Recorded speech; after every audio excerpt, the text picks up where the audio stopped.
En fait, les premiers à m'en parler, c'était mes élèves qui avaient découvert cette série, ils adoraient, ils en parlaient tout le temps. Quand je faisais un cours sur la politique, par exemple, ils me disaient « Mais madame, il y a ça dans la série ?» Alors, bon, bah, faites-moi connaître. Ils m'ont fait connaître cette série que j'ai aimée tout de suite. Et tout de suite, j'ai vu effectivement les liens qu'il y avait à faire entre certaines scènes et des philosophes dont je pouvais parler en cours. Donc l'idée, finalement, ce sont mes élèves qui l'ont eu pour moi.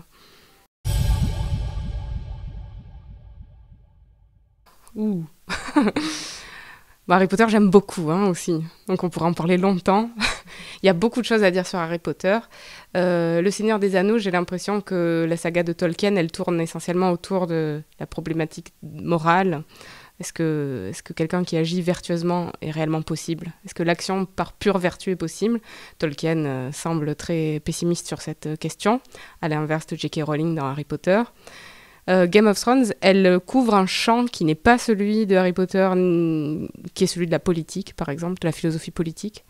Elle va beaucoup plus loin dans des questions de philosophie morale, et elle pose aussi des questions de métaphysique. Donc je dirais que peut-être les domaines d'interrogation ne sont pas les mêmes. Ouais, sûrement parce qu'elle touche justement ces questions-là. On m'a fait la remarque récemment de voir qu'il y avait un paradoxe entre l'époque au moment où se déroule la série, qui a l'air d'être un temps très reculé, moyenâgeux, et l'extraordinaire actualité des thématiques évoquées. Par exemple, pour parler de philosophie morale, la question de l'euthanasie, la question de l'homosexualité, la question de la prostitution, qui étaient des débats qui sont ressurgis il y a 2 ans. Tout ça, c'est extrêmement contemporain, alors que c'est une série qui se déroule, semble-t-il, à une autre époque. Je pense que cette tension entre un univers fantastique dans une autre époque et son extrême actualité, outre la qualité des scénarios, des décors, des costumes, etc., du casting, ça participe du succès de cette série. Et j'espère que j'ai pu montrer que c'était un objet digne d'un intérêt réflexif, outre que c'est un objet de divertissement. Moi, je vois, je ne sais pas si vous aussi, mais les objets de la culture pop, ça souffre d'un discrédit dans le monde des intellos. Si on dit qu'on regarde Game of Thrones...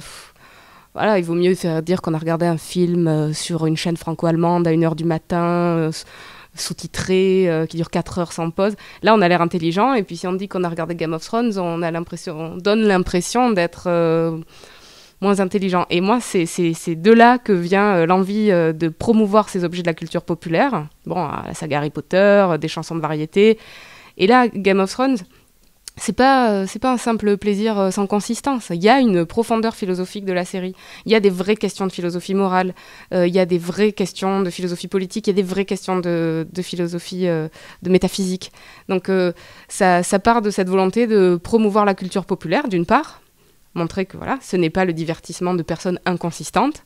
Et d'autre part aussi, ce que je voulais faire dans ce livre, c'est montrer que la philosophie, c'est pas une discipline destinée à quelques intellectuels coupés du réel, des vieux ennuyeux qui parlent dans un jargon où on comprend rien, ils s'amusent entre eux, on sait pas à quoi ça sert, la philo. C'était de montrer, mais la philo, ça sert.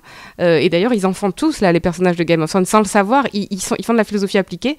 Et nous, spectateurs de la série, on le sait pas, en regardant Game of Thrones, à notre manière, nous faisons de la philosophie.